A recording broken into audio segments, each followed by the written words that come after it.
You will demonstrate your knowledge by taking a brief multiple-choice quiz using the Earmark app. Visit earmark.app in your web browser. You can also download the mobile app by scanning the QR code on the screen. Log in, or if you're new, create your free account. Be sure to use a valid email address because that's where we'll send your course completion certificates. From the home screen, scroll down to find the course.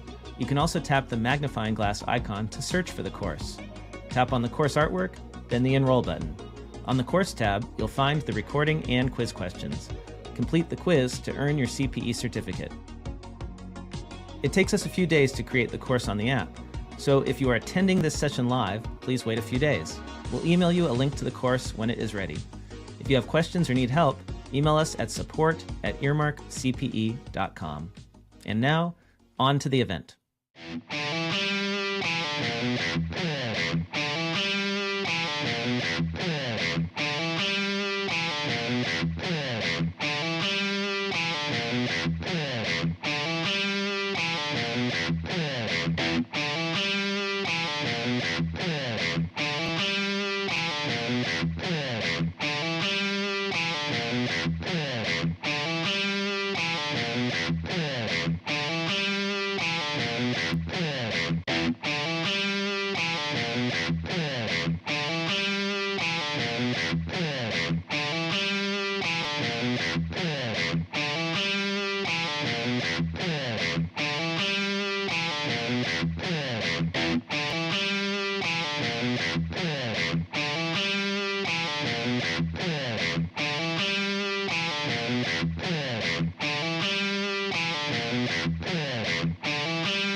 Oh, welcome to another Workshop Wednesdays, where it's casual conversations for serious workflows, brought to you by schoolofbookkeeping.com, allowing you to learn QuickBooks your way. Rachel, how are you?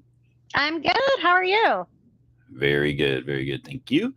All right. Yeah, it's an interesting day here in the RV park that we're staying in. It's called Upheaval Day, which is Oh, basically it's basically the end of the adult winter summer camp.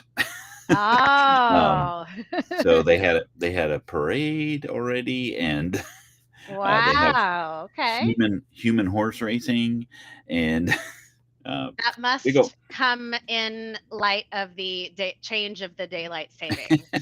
Yeah, and it's when most of the snowbirds are going to start trickling away, and hmm so that's what's happening here. So if you hear some hooting and hollering, it's not us. It's it's someone else. But we're actually trying to do the live stream on Instagram today. So if you follow us on Instagram of School of Bookkeeping. There on Instagram, we are going live there as well, because that's exactly where you want to have a casual conversation, is on the gram, right? Yep. Okay. Well, today we're going to be. We did a workshop a couple years ago on this topic, and it stands to be updated because we had I had a remote session with a fellow accountant who was having some trouble with daily sales summaries, because a family member of his owns several Subway franchises, and he hmm was doing some accounting for them and getting them set up in QuickBooks Online, and he's a more comfortable in desktop, one of those individuals, which is totally fine. But we had done a workshop a couple years ago about doing a daily sales summary, and based on that interaction, I wanted to talk about some of the updates that we discovered during that session. And I looked at the workshop that we did, and I would tend to say I gave some wrong information. Well, Oh not necessarily no. wrong, not necessarily wrong information, but there's a yeah, but to Well, the whole. technology changes a lot too. So, I Yeah, mean, things are different even from 6 months ago. yeah. And so you do a lot with point of sale systems, Rachel, hmm and that sort of thing. Do you use daily sales summaries hmm as a way to enter the day's sales, or what's your experience with using daily sales summaries? Let's talk about that. Yeah, we do, because I like to do what a lot of people refer to as real-time bookkeeping and accounting. We do a lot of accounting too, not just the bookkeeping. And so at my firm, I sell my services as real time.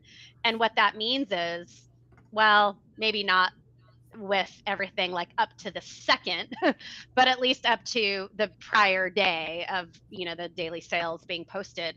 But what that means is, instead of waiting until the end of the month and then getting all of the sales revenue data for the entire month and then posting it behind you, we're posting it every single day as we go. So that way, at the end of the month, which is, and the reason that I say month is that's usually an accounting period. And so it's very, very standard for people to have in their fiscal year 12 accounting periods.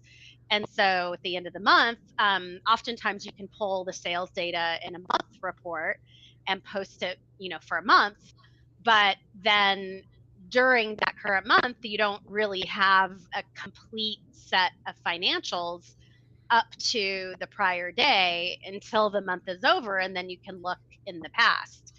And with automation and a lot of the technological innovations that have come with accounting and bookkeeping, for all of our clients, we post everything in real time. So whether that means individual sales transactions, and we won't do that if there's a high volume, but or if there's high volume, or if it just makes sense to do it, we'll do a daily sales summary. And that could be a couple different ways of doing it in QuickBooks Online. But I find that to be much more helpful, because then, you can compare weeks, you can look at weekends, you can, look at differences that are happening by the day instead of just by the month. Yeah. So let me go ahead and talk about what the general of QuickBooks entering a daily, and talk about some of those.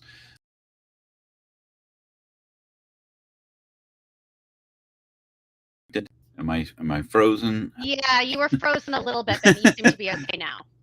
Okay, because I got an alert that said, "Oops, connected, trying to connect." Okay. All right. Okay. So let me share my screen, which will probably cause some challenges with that as well, or maybe some lag. Okay, well, instantaneous. That's nice. All right. So the whole idea here is when you're in this article, the essence is that you're not necessarily tracking every single sale.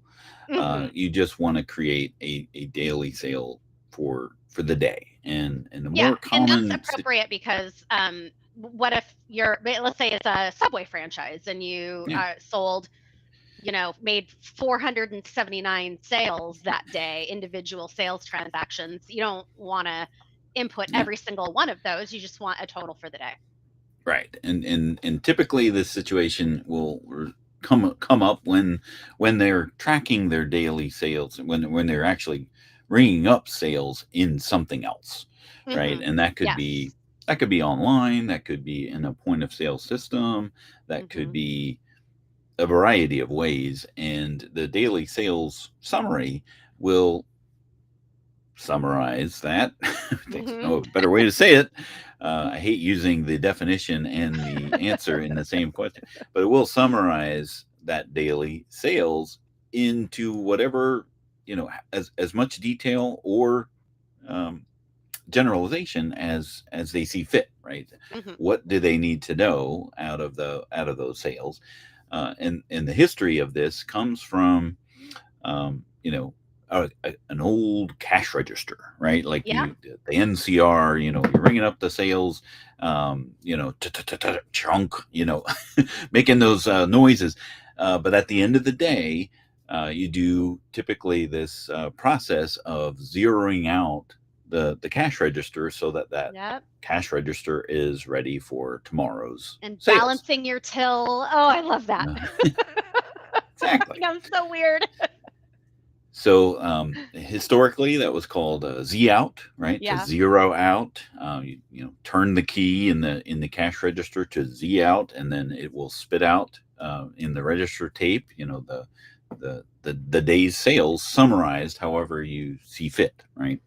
Now with point of sale systems and Square and Lightspeed and all of those things, um, that zeroing out is not as structured as needed to be, right? But you still want to do something at the end of the day to be ready for the next day, especially when you have a cash drawer, which Yeah. making change and all of that stuff, which is typically what happens in a retail establishment. They have to zero out the drawer and count the money and account for the overages and shortages. If there is some fraud or theft at the Yeah. cash register of skimming the the till or dropping the quarters, whatever the case may be, you want to account for that. And typically, a daily sales summary will suffice for that, because in this gentleman's scenario, right, you don't necessarily want to know how many turkey bacon clubs were were sold, because they're not tracking all of that in their QuickBooks. They're just sandwich sales versus beverage or cookies, or however much detail they would have to, or they would want to get out of their daily sales summary. That's where QuickBooks comes in, right? Yeah, and I should say that's very, very common now, Mhm. in kind of the way that the technology has moved, in that we're recording the financial data in QuickBooks, and a lot of times we're doing the other analytical stuff in maybe a different app, the point of sale system, where that stuff is recorded at the granular level, and then you can compare your turkey bacon clubs to your Yeah, tuna. exactly. And really, QuickBooks is that passing of the baton to matching the reality of what it is that happened in reality Yep. to the next action that Yep. that happens, right? So they've collected money from that day's sales. What happens next, right? Well, it's Yep. going to go into the bank, and that's what QuickBooks is concerned about. And typically, your cash register or your point of sale system doesn't care what happens with that money after that. Yep. So this is the process that allows you to track that inside of your QuickBooks. So the first thing is, you set up some kind of customer to account for counter sales or the point of sale system. Then you set up accounts for those daily sales, and this gives you, an idea of how to do that sort of thing. And I tried to put in the article link. I'll do it Oh again. yeah, it's there. Another error. Oh no. Yeah, my side is giving me all sorts of errors in the studio there. It looks like it did post, and I'm Okay. checking the link right now. Okay, perfect. And then you set up some accounts to be able to track those things too. And then you start setting up daily sales items, right? So you got to go into the products and services list to set up as much detail or generalization as you want, right? I had a client who was like a mailboxes, etc. Type of store, and he was using a point of sale system, and he wanted to track fax sales, and he had little mailboxes, and he wanted to track those. So we had to create multiple items in our sales summary transaction to account for all of that information, right? So that is where we then create those items to add to the sales summary to give that breakdown of how much detail that we actually want to know, because they're items, they're products and services. We can force, or we can tell QuickBooks what account to track those things to. So it could be just something as general as taxable sales versus non-taxable sales, and then you are able to to create an item that's taxable and an item that's not taxable. And we'll talk specifically about the taxability and the sales tax implications, because that is the updated information that we need to add about all of this with doing this inside of QuickBooks Online. Dan, can you also, just really quick before you go any further, can you explain because the scenario that you're talking about is because you want to track the financial data, you want to track your revenue, and you want to track potentially sales tax info, and et cetera, et cetera. But when you say product service items, you have to create a product service item, because that's going to go on the sales receipt that you're going to create, or the journal entry, or whatever. Then a lot of people get confused, and they think that they need to turn on inventory because they're recording things. And so explain that in this situation that you're talking about, it has nothing to do with inventory, and a non-inventory item would be the item that you're creating, because I find myself cleaning up a lot of that. Yeah. And I think that's a fork in the road where a lot of people go wrong. Yeah. And we're going to have a topic where, to your point, how do you turn off inventory after you've turned it on, maybe mistakenly, or maybe I didn't know any better. That was one of the ones I requested. Thank you. Yeah. So we'll definitely dive pretty deep into that. But yeah, yes, these items that I'm seeing a lot of. People are very confused about that. We do a lot of error correction. Yeah, and they don't even mention here what kind of items to actually set these up as. And so that's why I thought, you know what, let's take that opportunity. And this is one of the nuances of QuickBooks Online doing these daily sales summaries when it comes to sales tax, as we'll kind of unpack that as well. But yes, you would set up these items as either non-inventory items or service items. There's no difference in how QuickBooks handles these items, other than calling them service items or non-inventory. As long as you don't call them inventory items, you're in the clear, right? But you only have 3 choices when it comes to what type of item. With the exception of a bundle, but that's not really an item type. It's just because when we're talking about this daily sales summary, it's really just to record the financial information. We're not recording how many widgets were sold. That's a whole different thing. Right. And in this article, it talks about creating these items ahead of time. Daily sales income, you point it to your daily sales income account, and description would be daily sales income. And then you've got other items of overage and shortages and what accounts that they point to, because what you're ultimately creating here is a sales transaction that amounts to nothing, right? Because what you're doing is you're putting the sales revenue items at the top, and then just like your Z-Out store close tape will do, it will itemize out how much money was collected by credit card, check, cash, gift card, whatever the tender type is for those sales. And ultimately it will net out to nothing, because you're handling the accounting of that through these items on the transaction itself. And they give an example down here at the bottom of this article, which is kind of nice, because it gives this example of they had $1,177.20 in total reported sales. That was $1,080 sales income plus $97.20 in sales tax, right? And then your cash register count was $327. There was $316 collected and 10 cents by check. Who takes checks anymore? I don't know. This Subway does. This company in this article does.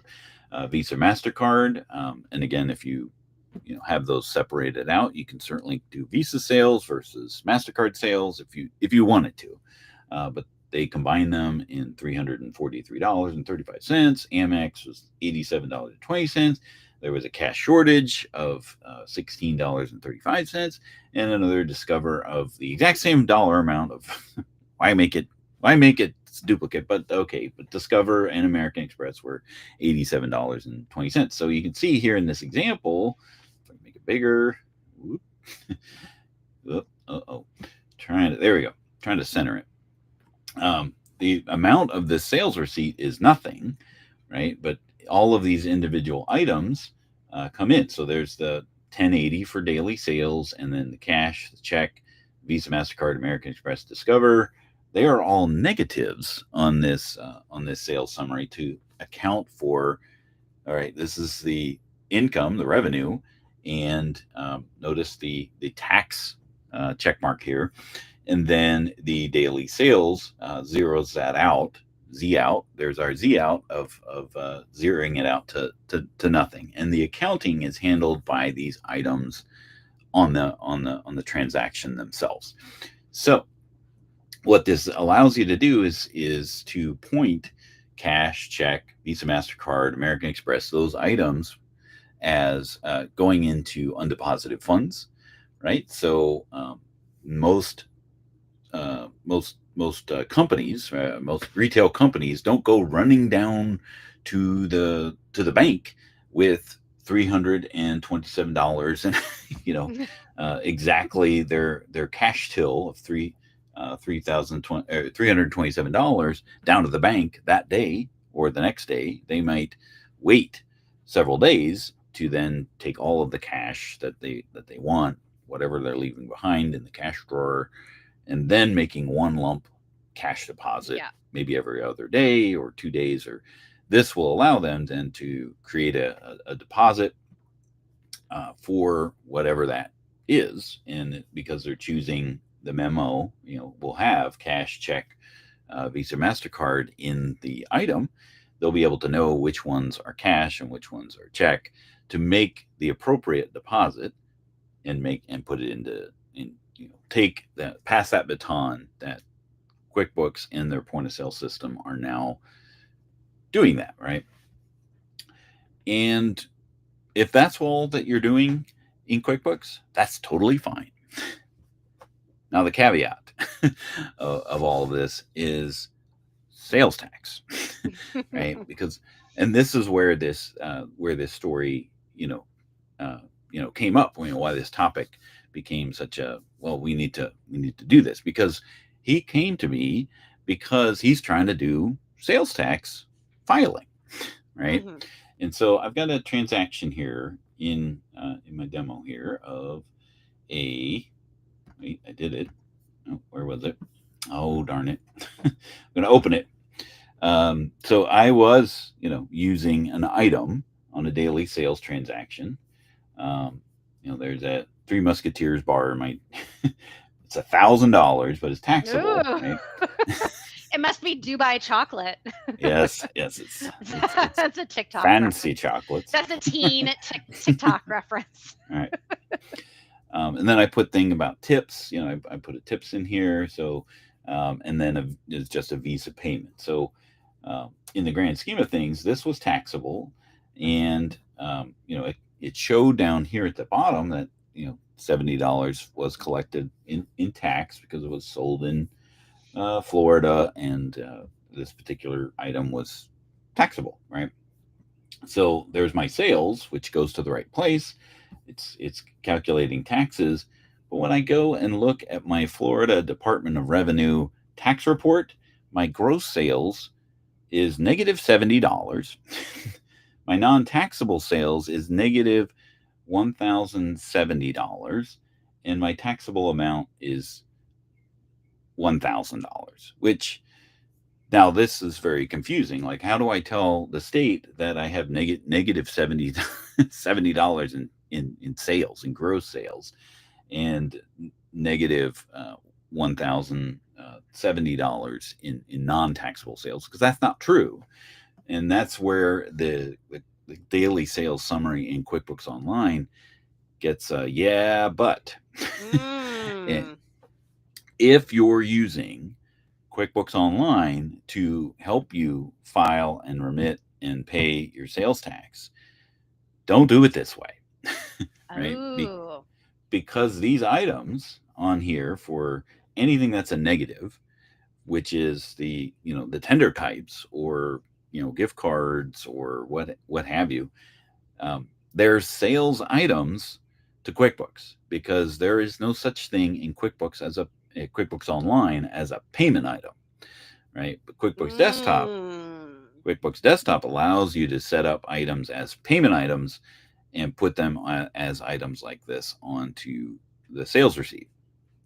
And they're treated differently in QuickBooks Desktop than they are in QuickBooks Online. So QuickBooks Online doesn't, because it's your only choice is service, non-inventory, or inventory items as items. The accounting is fine. It's the sales tax that's wrong. So, but what if you?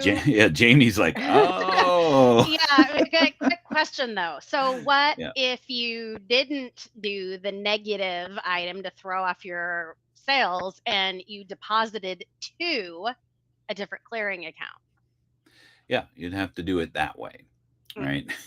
right? The other option is, instead of doing it as a sales receipt, do it as an invoice for daily sales. Yeah, and then that you way enter. it's obviously going to go to in-deposited funds. Yeah. Yeah. Yeah. Jamie's like, moral of the story: if Yeah. you're using sales Don't do tax, sales summary that don't way. do sales summary this way. But I know that a lot of people did, and a lot of people do. And Right. in a lot of, kind of, when I first started in QBO, and a lot of the tutorials and trainings and stuff that I did, this is very, very standard. And Yeah. so Yeah, 'cause as an even accountant, I QuickBooks. kind of developed different ways of doing it, and I use a lot of clearing accounts, and so we don't really do it this way, but a lot of people do, and so it's really helpful to kind of learn the hack for this. Yeah, and even here, right, in the QuickBooks article, they talk nothing about sales tax, other than the fact that on their sales receipt, it is taxable. So that means that transaction is calculating sales tax. Yeah, and Challenge people are now. going to automatically, try and use it, unknowingly for sales tax, and they will see that their reports are off.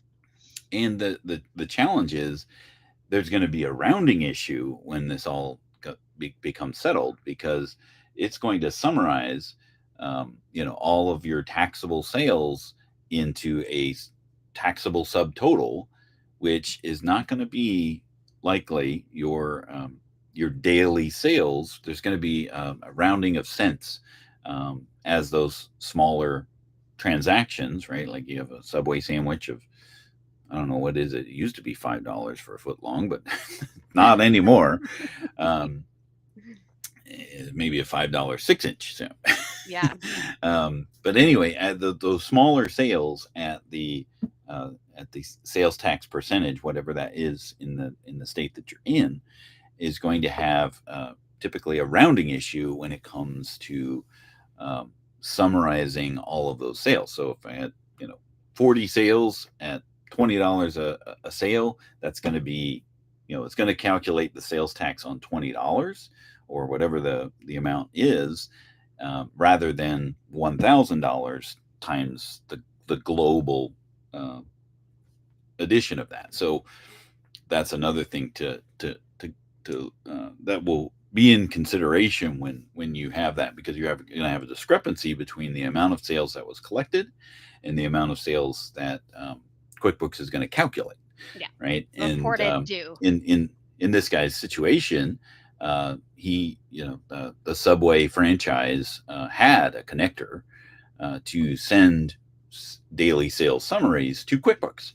And what it will typically do is it will put this sales tax that was collected as a line item, an additional line item, so that it's explicitly said what was actually collected. So then, if you're using sales tax, then that's going to make it even more complicated, right?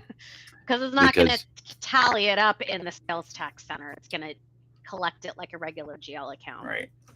So to add another caveat to all of this, the amount that's actually collected versus the amount that's actually calculated, when it comes time to file and remit your sales tax, you may find that there's some cents discrepancies to account for as well on top of that.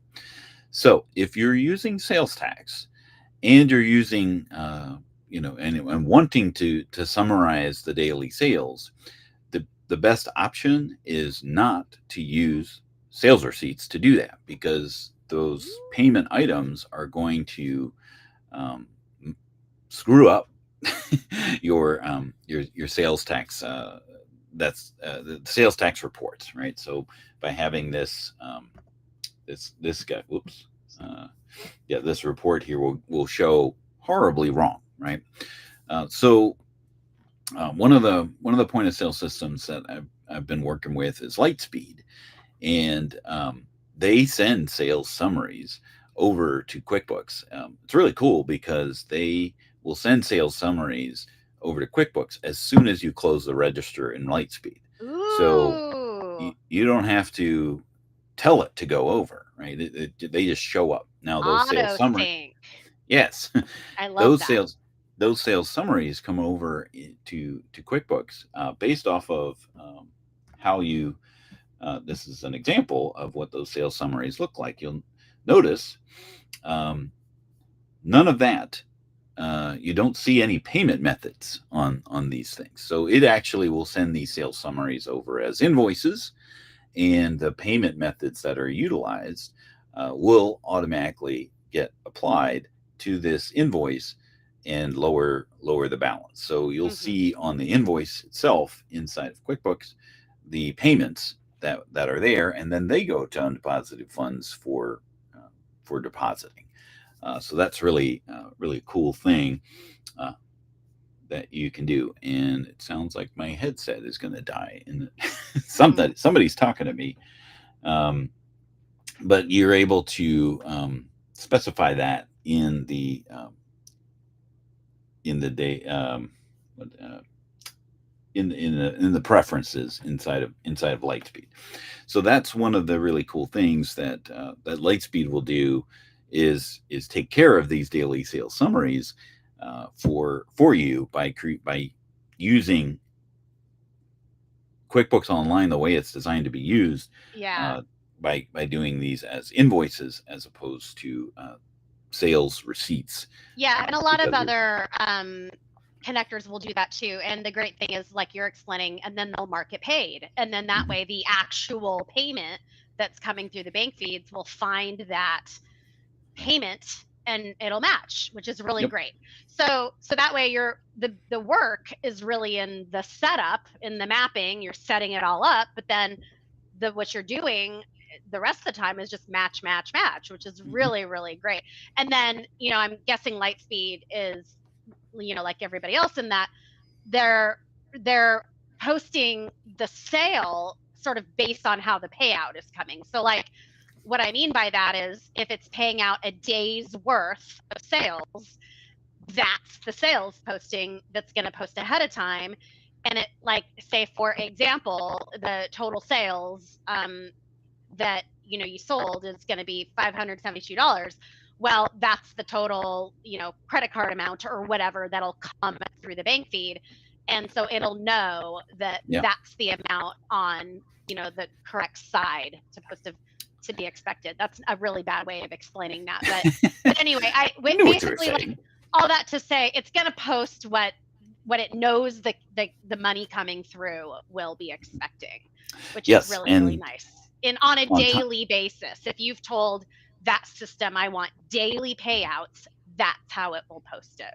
Yes, and another cool thing about Lightspeed, I'm going to put a little QR code here because they're actually having a promo for free. Get Lightspeed for free for 3 months. It expires the end of the month, so you can. If you know anyone, or if you are someone that might want to check out Lightspeed, why not check it out for free? Another cool thing they do is they have included 5 sessions to make sure you understand how to use Lightspeed. So their implementation is really cool. I sat in on with a client. They really answered a lot of their questions.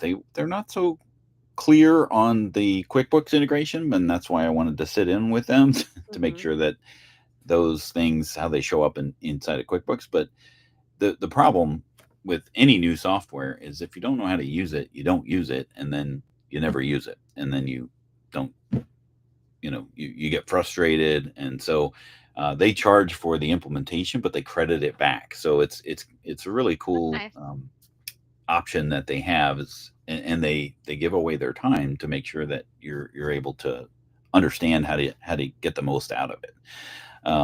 And they have their Lightspeed payments for credit card processing, and because of their integration, they account for the fees as well for the That's Lightspeed payments. awesome. Yeah, So you can't not have that. yeah, so everything is most everything is then handled for you by using the Lightspeed connector. They have their own e-commerce platform. They can integrate with Shopify, and that information can then be sent over into your QuickBooks as well. So some really cool things that Lightspeed does, to be able to set up and not even have to use daily or create these daily sales No, summaries no. from scratch. So that's kind of our updated daily sales summary workshop. Appreciate you joining us here today, Rachel. Any final thoughts on daily sales summaries? No, no, other than, I know a lot of people still use them, and I know that, they're important, and we use a lot of them with automation, and if anybody needs help, call me. Call me. Yeah. So next week, we're speaking of daily sales and summaries. We're going to be talking a little bit about the Shopify and Amazon connections inside of QuickBooks in the commerce, and kind of Yeah, unpacking that as well. which we use Because that too. Yep. So hopefully you're going to have a great day. I'm going to see about what kind of shenanigans the people in the RV park are up to.